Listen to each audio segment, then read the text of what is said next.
celebrations for what the Sri Lankan government calls a new era.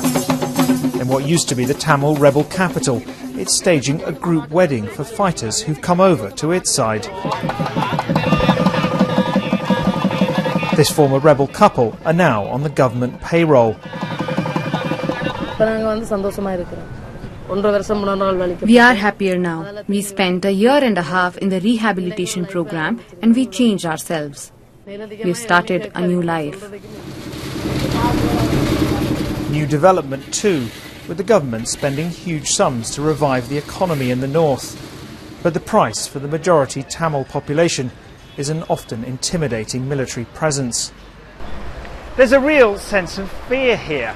We've come to this shopping area to talk to people, and almost immediately these soldiers have showed up. There's also a police car nearby, and now no one wants to speak to us. A rare voice speaking out is Kandaswamy Ponama. She admits her son-in-law was a Tamil Tiger rebel, but says the army arrested the whole family 4 years ago, including her grandchildren. They were just 5 and 3 years old when they were taken. They were flowering buds. I have to believe they are still alive. That's what keeps me going. Otherwise, I would kill myself. The Tamil Tigers became notorious for hundreds of suicide attacks in their 30-year battle for independence.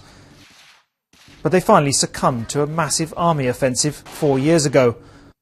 Both sides were accused of atrocities, the rebels of using Tamil civilians as human shields, but the army of indiscriminate shelling. And this still sours hopes of reconciliation. This is the same area today where the Sri Lankan army finally defeated the Tamil Tiger rebels.